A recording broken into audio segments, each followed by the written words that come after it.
Welcome to Phil and Ted's Sexy Boomer Show. I'm Ted Bonnet. I'm Phil Proctor. Hope you can hear me. Yes. Hey, Phil. Hey, where the hell are you these days? Oh, I'm in Florida right now, ladies and gentlemen. I was abducted last night and put on some kind of a vehicle. I have vague recollections of sleeping and being tossed around. No probing so far as I know, but otherwise it was quite an adventure. And I ended up in, of all places, Jupiter, Florida. No, I'm not at Jupiter. That's no UFO. That was a train. Oh, that's what it was. It was a train. Yeah.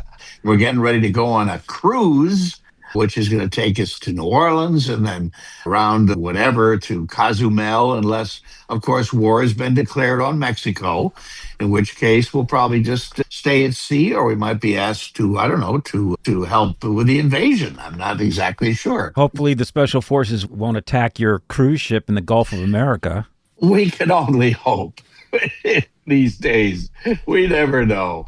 Anyway, it's great to be here when I'm not anywhere at all. We have a particularly interesting guest today, someone whom I've admired for many years. Why don't you tell our listeners a little bit about him?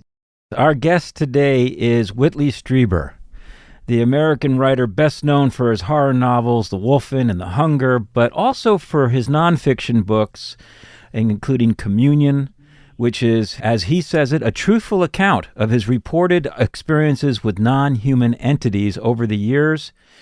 He has maintained a dual career as an author of fiction and an advocate of metaphysical concepts through his best-selling novels, his nonfiction books. He also has his website, The Unknown Country, and his podcast, Dreamland. Whitley, thank you so much for joining us today. It's really great to have you. I'm glad to be here. And I don't believe I've ever interviewed with you before. Nope. First time. Nope. Good. We met ever so briefly 40 years ago, but Wasn't it 39 years and 2 months? Could be. But who's counting? Yeah, you literally changed my life in the most unexpected way. Oh. I've always been interested in UFOs because I was a kid of the 60s. We were going to the moon, and Project Blue Book came out, and Flying Saucers Serious Business, which to me was all the kind of a folkloric component of the UFO space age phenomena. So I always had an interest in it. And then my first job in radio was in Westchester County, New York, at a station called WRNW, and I was there in the mid-'70s. I was the news director, and people would come up to me all the time and say, hey, I saw a UFO last night, all in Westchester County, which is north of New York City. I never saw anything. But even one point, Saturday Night Live, in its first or second season, whatever the Lily Tomlin show was, my colleagues said, hey, Saturday Night Live is filming a short outside. Go and interview them. And I saw Chevy Chase and I saw Dan Aykroyd, and I interviewed Dan Aykroyd, and he was a lovely man. He goes, I'm doing my day job, but I'm really here looking for UFOs. I said, how's that? He said, I said, there is a lot of UFO activity up here. And this is before the flap really hit in Hudson Valley in the early 80s. And he said, yes, I know. That's what I'm looking for. And I said, where are you going to look? He said, I'm going to spend the night up here. I said, where? He said, I'm looking at this one all-girl campus down the street. Maybe there. Good thinking. Yeah. Well, 20 years later, I met and got to know his brother, who told me that, in fact, Dan did stay overnight looking for UFOs. He was quite serious that night to be staying in Westchester County. So there was a lot of stuff going on. So I did a syndicated radio show about outer space exploration. It had really nothing to do with paranormal. It was really about interviewing astronauts and the space program and the science programs. We decided out of 65 programs, let's do one on UFOs. I heard about a UFO conference in, I believe it was Brewster. This was like 87. And it was an interesting day, to say the least. There were some really fascinating people. There were some really unhinged people. But I wanted to stick it out because you were giving the keynote. And you came on and you said, listen, before I get into my main presentation, I want to talk about a particular case that occurred not far from here, Pound Ridge, New York.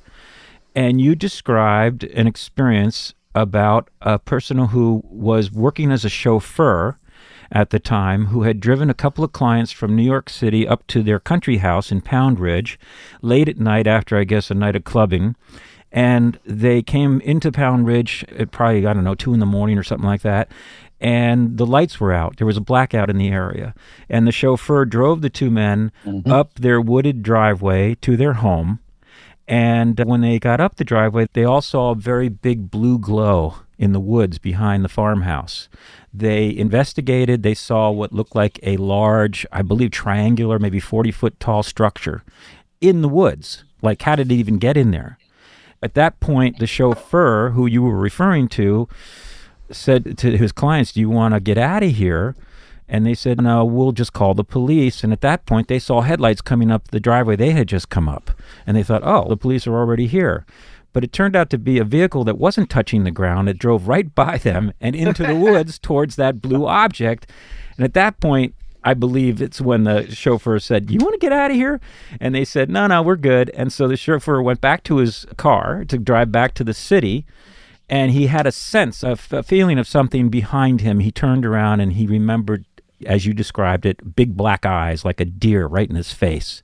Shook it off, drove back to the city, realizing the lights were still out in Pound Ridge, got back to New York, and then realized he had lost 2 hours of time.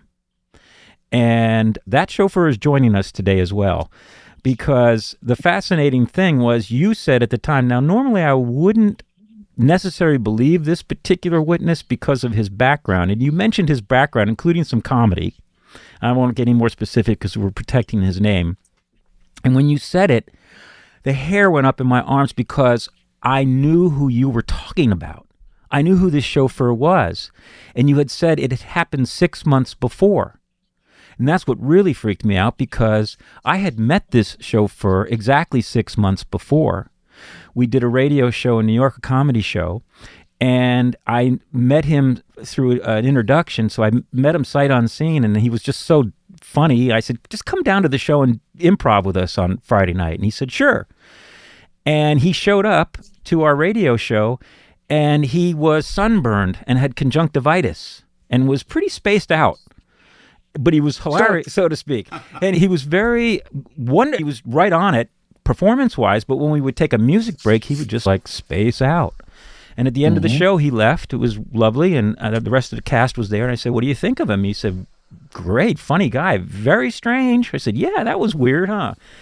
And so anyway, I never understood what that was about. I had no idea at the time, because obviously the chauffeur did not get into it with me, and I didn't ask him. But 6 months later, I'm in that lecture you were giving. You describe what happened to him. I realized I saw the sunburn and conjunctivitis you described. So I went up to you after you spoke. You were signing books. You were swamped. And I went up to you and I said, "Mr. Strieber, could you tell me the name of that chauffeur?" And you didn't even look up at me. You said, No, I can't." And I leaned into you and I whispered, "Is it so-and-so and so-and-so?" And you stopped. You looked me in the eye and said, "He'll never tell." And I have to say, for me personally, that was the greatest gift I could have ever asked for, because I always asked for my participation in this subject matter not to be personal, to be a reporter, to be objective, not to be deer in the headlights, so to speak. And this was the perfect gift in that you had no idea. The chauffeur had no idea. No one tipped me off. It was revealed to me in a perfect way for me to understand. Eventually, I found this chauffeur. We became good friends. And I didn't know what to say to him about it because, it's not like you joke around. To me, people who've gone through this are akin to rape victims. You're just careful. And I had all sorts of thoughts like, I'm going to play a joke on him. Let's go to lunch and I'll say something like, "It's now time for us to tell you why you became." And I thought, no, there's cutlery on the table. I don't want to do that. And he'd come over to my house once and saw all my UFO books and said, "I had something happen like this to me." And I played dumb because I didn't want to taint it. And I said, "Oh, really? Tell me." And he told me exactly the story you told at the podium with even more detail. And then I knew there was something to all of this. It was, again, the greatest gift. I can't thank you enough for that, because I've spent 40 years doing investigative field research and interviews with witnesses all over the world from that experience, and have gathered quite a lot of information. So thank you, and welcome to the show. Yeah, I am surprised, and thank you. And Call him Bernie. Okay. Why? Because of his sunburn? Yeah, that's right. Very clever, Ted. Thank you. And I'm delighted. This is a fun idea, fun show. I haven't seen Bernie in a long time, And so maybe we can share some stuff about what happened afterwards. And also, if you ever got anything out of the missing time experience, and I now know how that works, by the way. I know I can explain exactly how missing time works. Wow. What is done to the brain to cause it. And also what is left over when you have missing time. It's not a complete erasure of the memory, nor is it intended to be, I wouldn't think. I always thought that missing time was listening to Phil and Ted's Sexy Boomer show. But Hey, Bernie, welcome to the show. Whitley, you helped Bernie out quite a bit after his experience to help him sort through what happened. You did that for a number of people in the course of your research. Yeah, a fair number. Ted, I was wondering if I could jump back in. Yeah, Bernie, go ahead, please. I ran into a mutual friend after this happened on the elevator of Whitley's. In fact, their children were friends. And he saw me with a sunburn. He said, well, what happened to you? And I knew him really well, so I started telling him the story. And he said, you should read my friend Whitley Strieber's new book. It's not out yet, but I've got an advanced copy, and I'm going to give it to you. You can read it tonight. And I went up to my room, and I opened it to read it, and the phone rang. I answered the telephone. It said, Bernie? And I said, yes. And he said, Whitley Strieber. He said, don't read my book. He said, put the book away. Just don't even look at it. I want you to write down the strangest things that ever happened to you in your life. Just make a list and then come over for dinner Saturday night.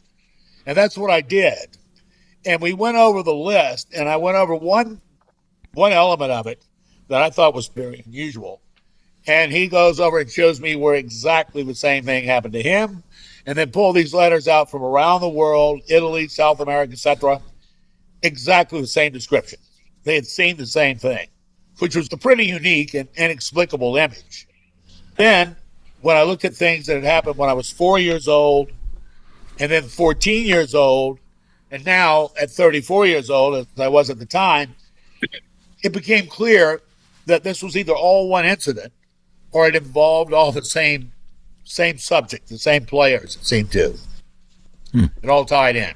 Yeah. You get into the place in this that I unwittingly ended up. I hadn't the faintest idea. When I published Communion, I thought Bud Hopkins was theorizing, and maybe 50 people in the whole country had the experience. We had no idea. And then about a week after the book published, some letters came in, and I thought, oh, wow, authors don't get that many letters. By 2 weeks later, the mailmen were bringing boxes of them, dumping them on the living room floor. And I said to Anne, I was looking at some of these letters, and they were very intimate, very personal, extraordinary experiences by the hundreds. And they were all signed and addressed, and they were all had identity right there. And I said, what are we going to do, Annie? We can't read all these letters, and we can't throw them out. I mean, because look at everybody's personal information and everything. It's private. And she said, you can't read them maybe, but I can. And she took over the whole letter thing, and I basically got a letter opener and started opening them and read. She was a dynamo, my wife. And then she hired a secretary. She says to me one day, I need a secretary to help me with this. I said, okay, I'll call Manpower. And she said, no, I'll find the secretary among the letters. She hands me a letter, and she says, this is lady, I'm going to call this lady and see if she'll be my secretary. And I said, she says here, I was reading the letter, that she's a singer and an actress. And I said, Anne says, you ever heard of her? I said, no. She said, look at the handwriting. That is the handwriting of someone who knows a lot about things like shorthand and stuff. She's a secretary, believe me. And not only that, she lives down the street. She lived a block away from us. Good heavens. Wow. Her name was Lori Barnes, and she was Anne's secretary for the next 15 years. Oh, wow. And your lovely wife passed away about 10 years ago. But she, at the time of these experiences, was really a rock for you, because when these experiences started to happen, I think your book, Communion, was really the first of its kind.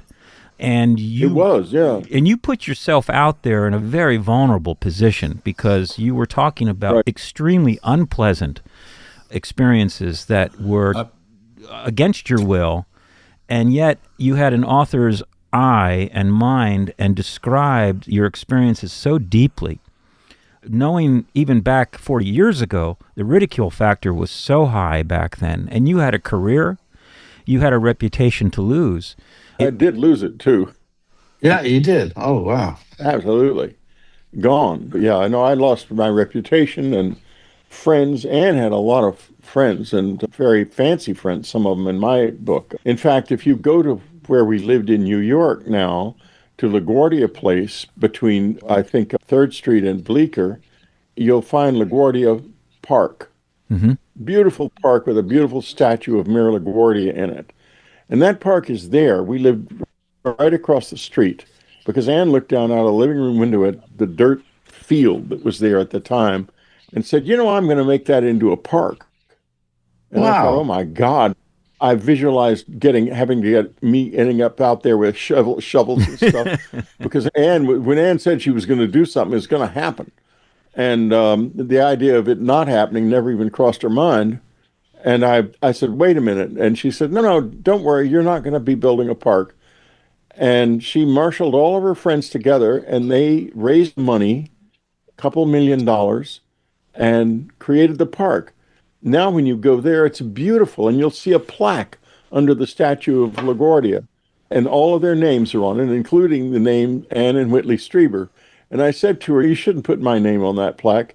And she said, no, I'll put it on the plaque. That's all right. And she did, and now it's there.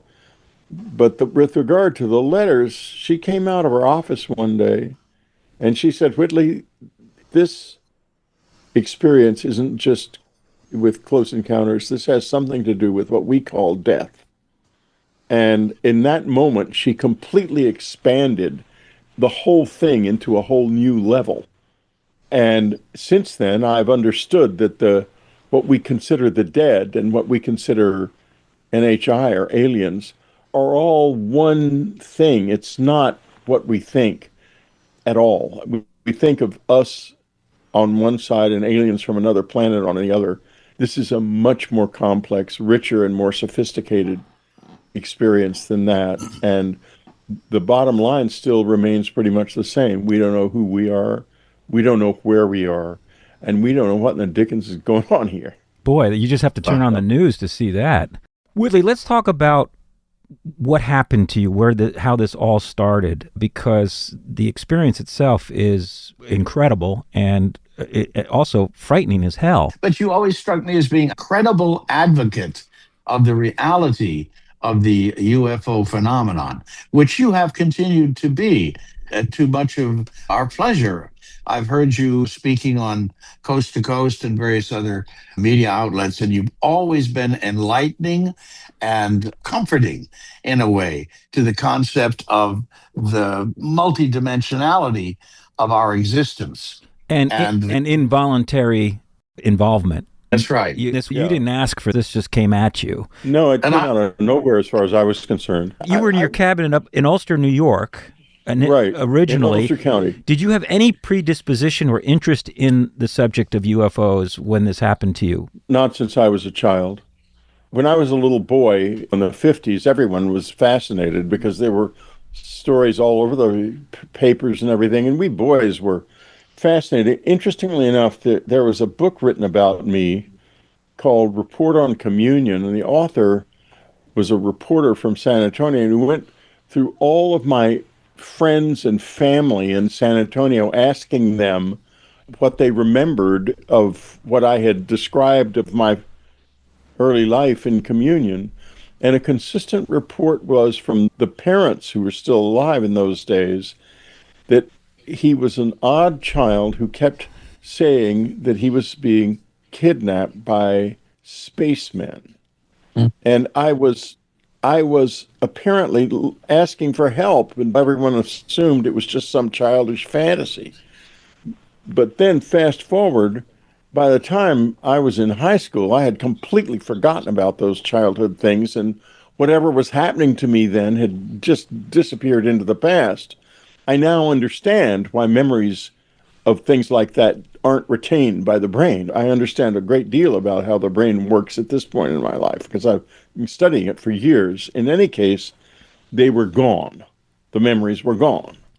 And if one friend, when we lived in New York, a friend who we had then wrote me a letter, an email a couple of years ago saying that the subject, we used to sit around and talk a lot together in those days. And he said, I remember the subject of UFOs came up one time, and you said, I have no interest whatsoever in talking about that. And we changed the subject. That was where I was when this happened to me, at ground zero, essentially. And I woke up in the middle of the night because I felt a sense of movement in the room. And I was not in my bedroom. I couldn't believe it. I kept trying to make my bed come up around me because I was assuming I was having a nightmare. And instead, it gradually became an impossible, apparently real experience. And it was just appalling. There's all these bug-like creatures. You mentioned the big black eyes earlier were staring at me. They were obviously very scared of me, and then there had a voice that turned on and started saying in this very mechanical way, what can we do to help you stop screaming? And repeating that phrase, I didn't even know I was screaming. How old were you when this happened? Let's see, in 1985, you're talking to a writer. I'll have to figure that out. 40. It must have been 40. 40, okay. So you're 40, well into adulthood. You have a wife and child. I had a wife and child in the cabin, and the next morning when I woke up, I felt awful. And I remembered something going on in the night, and I said to my wife that I had seen an owl, and she looked at me because you couldn't get an owl, and no owl could come into the house, and I talked about the owl a good bit. Yeah. And finally, as evening fell, I realized there had been no owl in the house, and that was when I decided not that I had seen aliens. That still didn't occur to me for weeks, but that I had some kind of a psychotic break, worse than a dream, and I became very frightened because I was raising a child and having a wonderful life with my wife, and suddenly was I going to lose all of that? So initially, you felt that this was some gnawing realization that it was like a dreamlike state, so you can't really pin it down, but you knew something unpleasant and heavy went down. Something awful had happened. And then in the next week or so, I really became very strung out. I was beginning to remember this sort of masochistic, sadistic thing that had happened to me, and I couldn't figure out, was I kidnapped by somebody?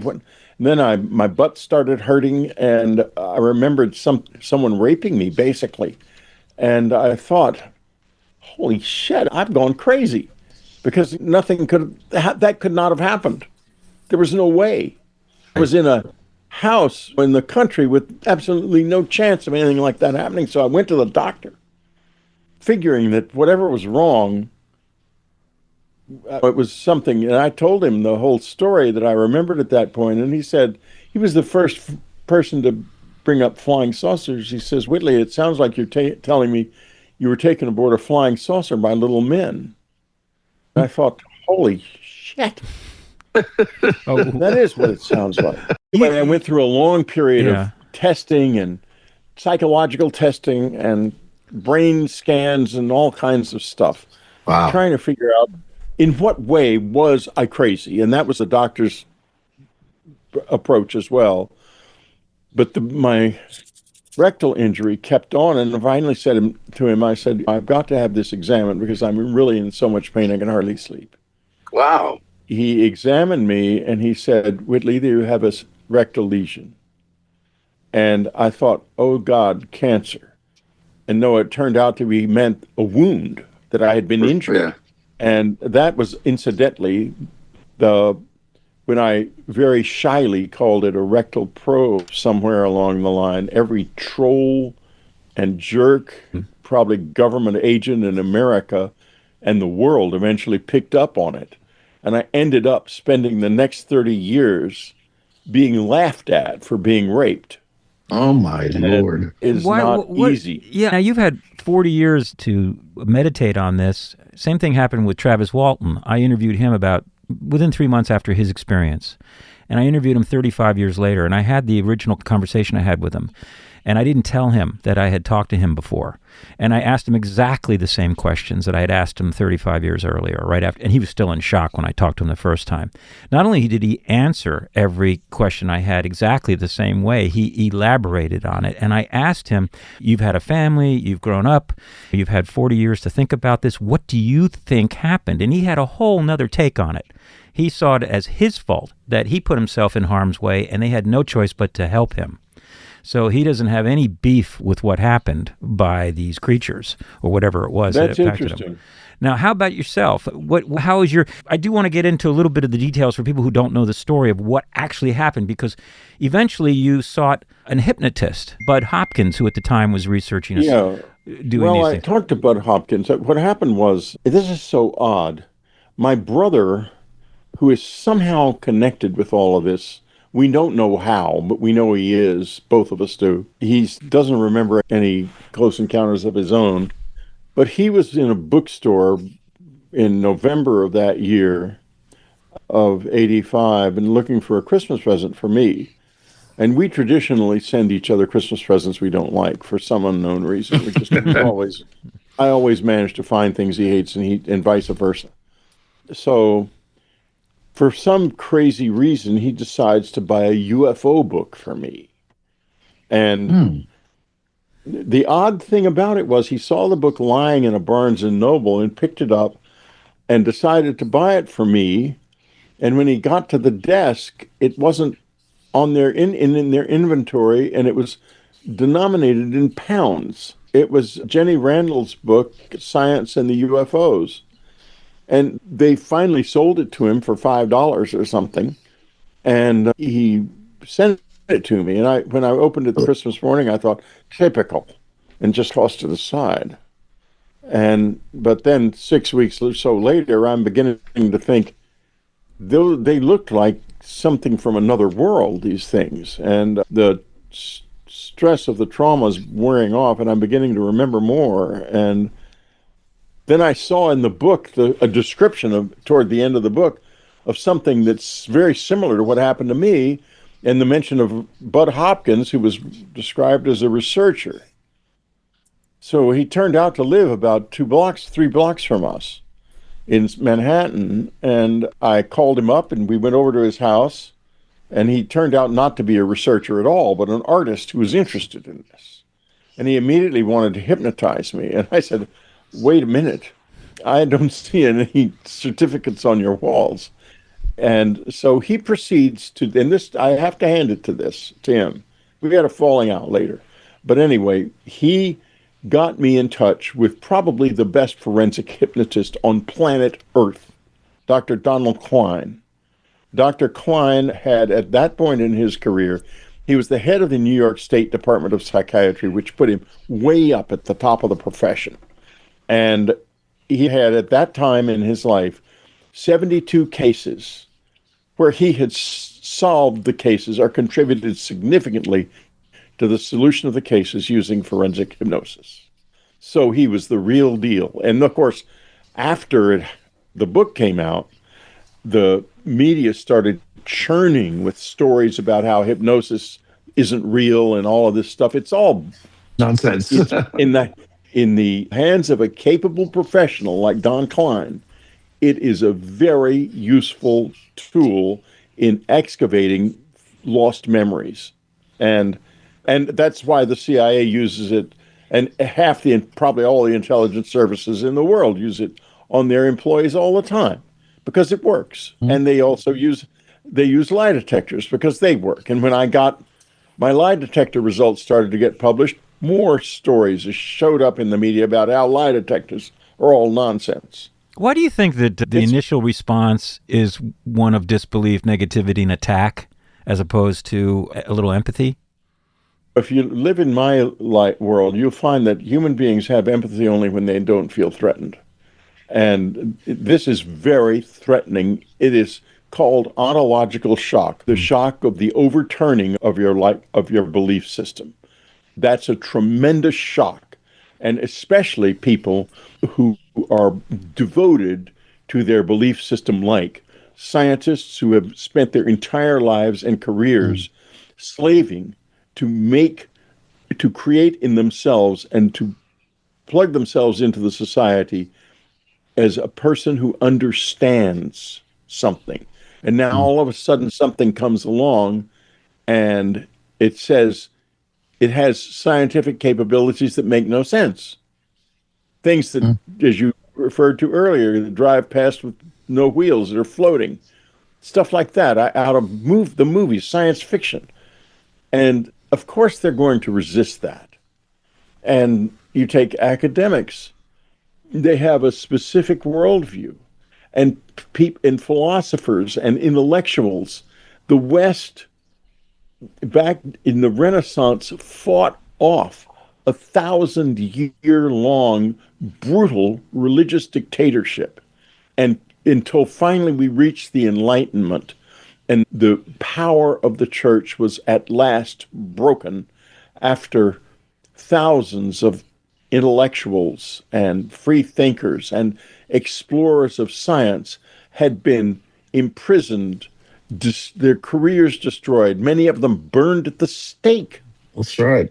Of course, there's resistance to anything that suggests that this achievement, this revolution that freed the human mind to think at last, is somehow flawed.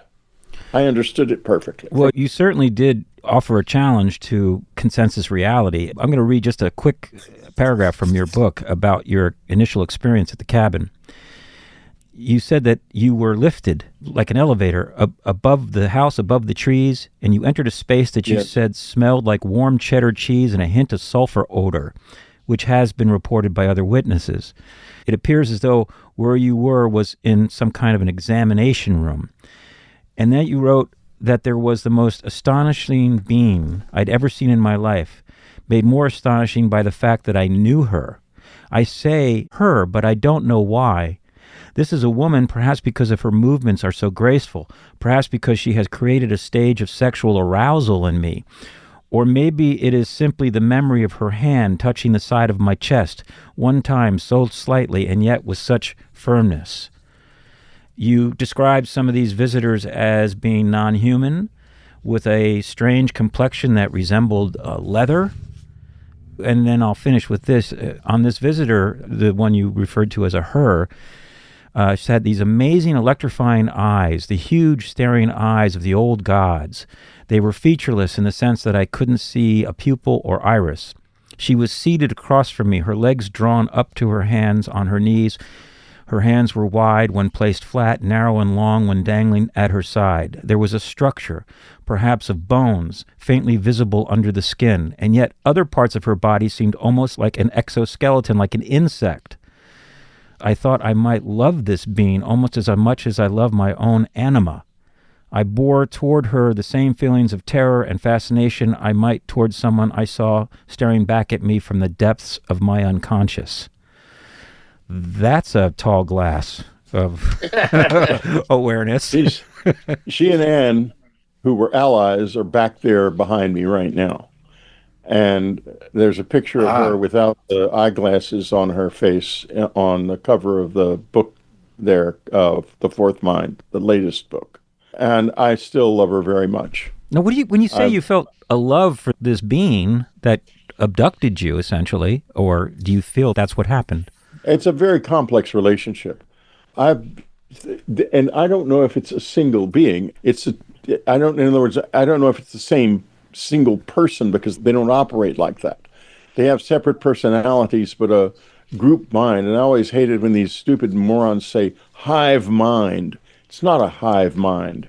It's a very complex, very multifaceted mind that is projected into probably millions of different personalities, but they're all linked by that same set of intellectual resources, but not the same emotional state resources at all. Those are all individual. You wrote as a group that you found them to be formidable, but individually, not so much. No, they're very fragile, and they know it too.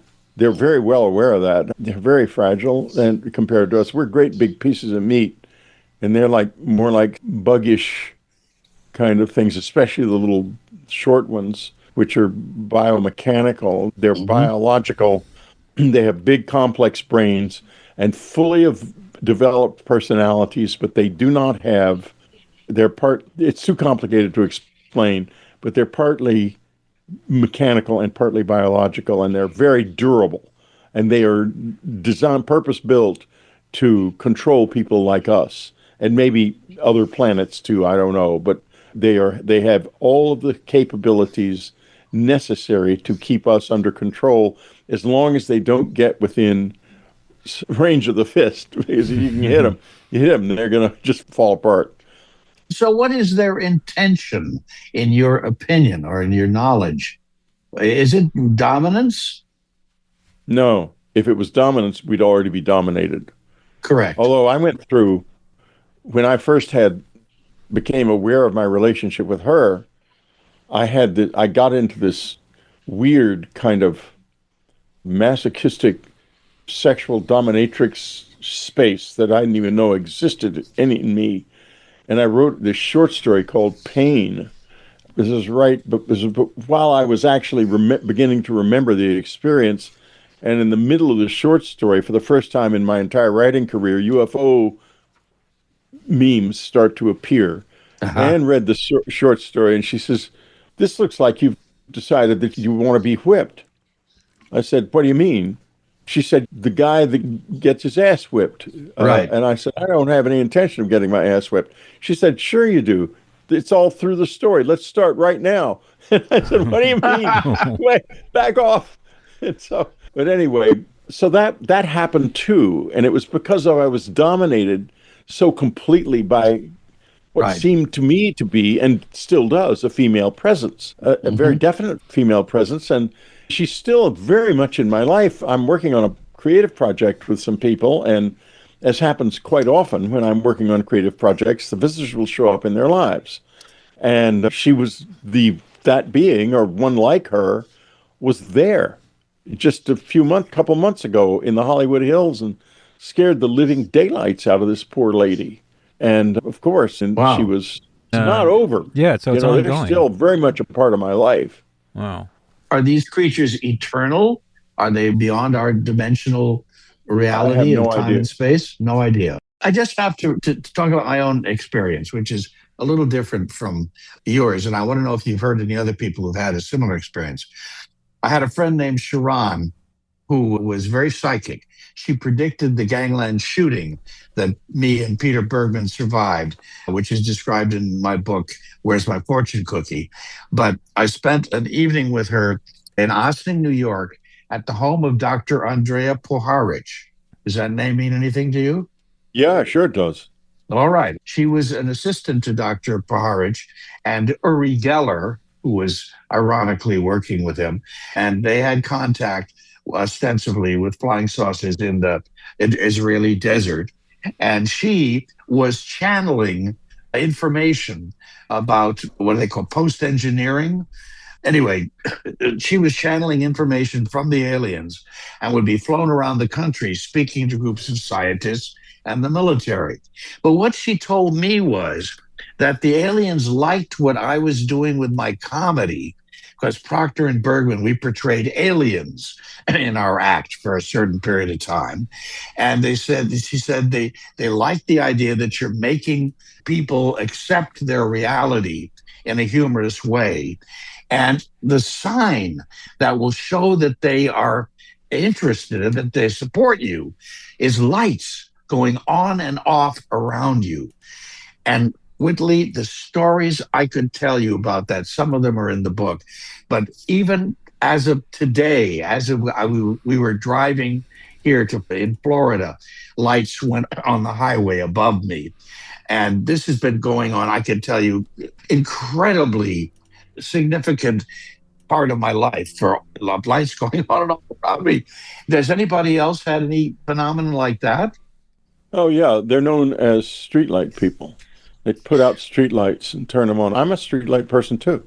Okay. All right. Yeah. In fact, I had it was so extreme at one point that I actually called the Department of Streets or whatever it was called in New York at the time to figure out why it would be that someone walked under a streetlight and it went off, because it happened so much. It was just like a family joke.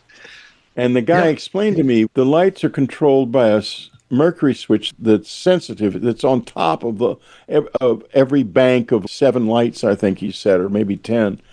And it reacts to light from above. And I said, well, what is the spectrum of the light? And he said, very broad. And I think that's what's happening is there's something above you that is shining light down, a light on a frequency that is not, the human eye can't see, but those switches can. This would also happen to me in people's homes. Okay. Have you ever broken any electronic appliances? Not broken them, but I would be talking about it and it would happen. I was in my home. Some kind of an energy there. My wife used to call the blowing out of stereos and stuff having an electroleptic fit. That's very good. That's very good. Yeah, because and I'm not alone. A lot of people do this. You blow out computers and TVs, and it happens in this office all the time.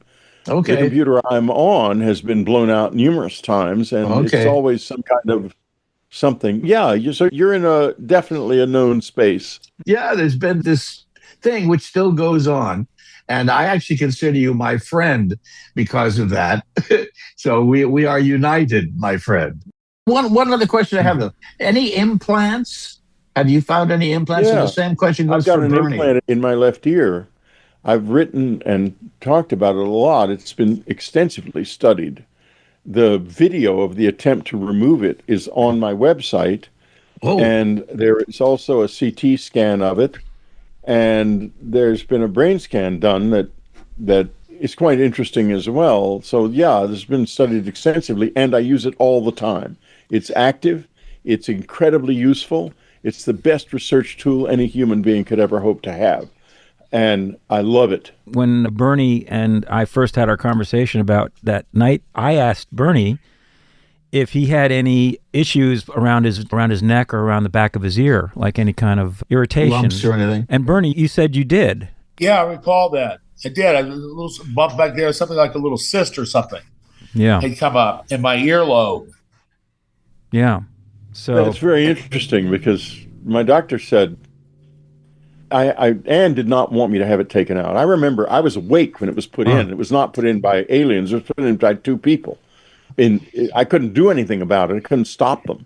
But it's all, this is detailed in my book, A New World, the whole story. And as I say, the video of the removal attempt is on my website. Roger Lear up in the Ventura studied that, Dr. Roger Lear. And That's right. And I arranged for Dr. Lear to have many of his implants studied at Southwest Research in San Antonio, which was founded by a family friend. And he had them studied in other venues as well. He did real pioneering work. And too bad we lost him because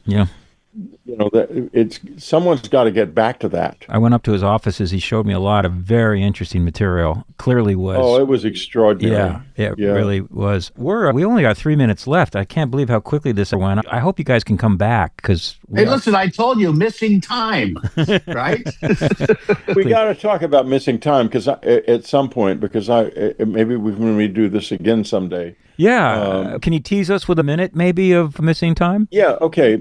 A missing time is what happens is part of the executive function of the brain, known as the hippocampus, takes in information and distributes it to the appropriate areas of memory. And that can be turned off. They can turn the hippocampus off completely. That means the brain doesn't know where the memory has gone and can't access it again. And it's like nothing happened. Nothing happened. But a hypnotist who understands the brain deeply and has a background in neurology knows how to access memories that are where the pathway has been broken. That's what Dr. Klein could do. Wow. I saw an interview recently with Kurt Russell, And he was talking about, because he was the pilot who actually reported the Phoenix lights. And he said once he did it, he completely forgot about it for years and years until he walked in and his wife was watching, Goldie Hawn was watching a documentary on it. And he heard about the pilot reporting it, and it flashed back to him. He said, I'm that pilot. I did that. Wow. Yeah, exactly. All right, Bernie, thank you so much for joining us. We want you to come back, too. Thanks, guys. Appreciate it. Whitley Strieber, thank you so much, both of you gentlemen, and good luck with your Thank studies.